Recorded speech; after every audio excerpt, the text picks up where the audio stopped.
तो आज बेसिकली हमने करना है कि anastomosis around the elbow joint. ठीक है, सबसे पहले देखते हैं कि आर्म में हमारे पास कौन सी आर्टरी होती है, ब्रेकियल आर्टरी। ठीक है, और brachial artery at the level of neck of radius हमारे पास जो है वो अपनी 2 टर्मिनल ब्रांचेस में डिवाइड हो जाती है। एक इसकी लार्जर टर्मिनल ब्रांच होती है, इसे हम कहते हैं अल्नर आर्टरी, और एक स्मॉलर टर्मिनल ब्रांच होती है, इसे कहते हैं रेडियल आर्टरी।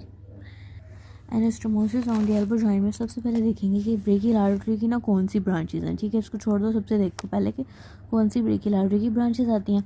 तो इसकी ना एक ब्रांच एंटीरियरली होती है, ठीक है, एक पोस्टीरियरली होती है, और एक जैसे ही ब्रेकियल आर्टरी आर्म के अंदर ओरिजिनेट करती है ना तो वो अपनी एक ब्रांच देती है, इसे हम कहते हैं प्रोफंडा ब्रेकियाई आर्टरी। ठीक है, और ये 3 इसकी ब्रांचेस होगी, एक प्रोफंडा ब्रेकियाई आर्टरी, और एक एंटीरियरली ब्रांच होती है जिसे हम कहते हैं इंफीरियर अल्नर कोलैटरल आर्टरी, और एक होती है पोस्टीरियरली ब्रांच जिसे कहते हैं सुपीरियर अल्नर कोलैटरल आर्टरी। ठीक है, जो पोस्टीरियरली उसको डॉट से शो किया हुआ है।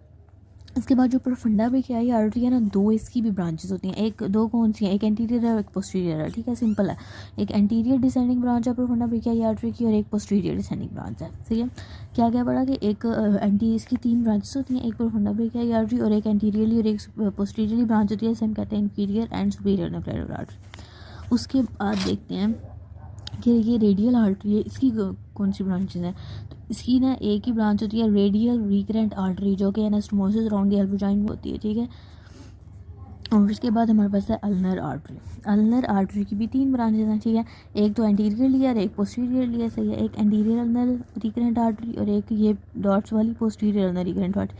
लेकिन एक ना इसकी तीसरी ब्रांच भी होती है, वो कौन सी होती है, कॉमन इंट्रोशियस आर्टरी। अब जो कॉमन इंट्रोशियस है ना, इसकी भी 2 ब्रांचेस हैं, एक एंटीरियर है और एक पोस्टीरियर। और जो फिर पोस्टीरियर इंट्रोशियस आर्टरी है ना, देखो इसकी भी एक ब्रांच निकली हुई है, और इसे हम कहते हैं इंट्रोशियस रिकरेंट आर्टरी।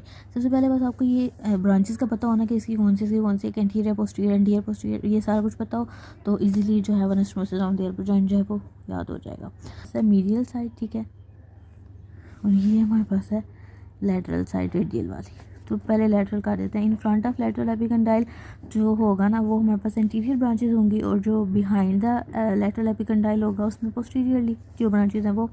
तो एंटीरियरली हमारे पास ये देखो, मैंने कहा था प्रोफंडा ब्रेकियाई आर्टरी जो होती है ना, उसकी 2 हैं ब्रांचेस, कौन कौन सी, एक एंटीरियर और एक पोस्टीरियर। प्रोफंडा ब्रेकियाई आर्टरी खुद किसकी ब्रांच है, ब्रेकियल आर्टरी की, तो इसकी ना 2 होती हैं, एंटीरियर पोस्टीरियर। इसकी जो एंटीरियर ब्रांच होती है ना प्रोफंडा ब्रेकियाई आर्टरी की, वो हमारे पास जो है वो एनास्टोमोस करती है ये रेडियल रिकरेंट आर्टरी के साथ। ठीक हो गया, और बिहाइंड हमारे पास पोस्टीरियर ब्रांच है इसकी, वो हमारे पास एनास्टोमोस करती है ये जो यहाँ पे कॉमन इंट्रोशियस आर्टरी की एक थी एंटीरियर ब्रांच और एक पोस्टीरियर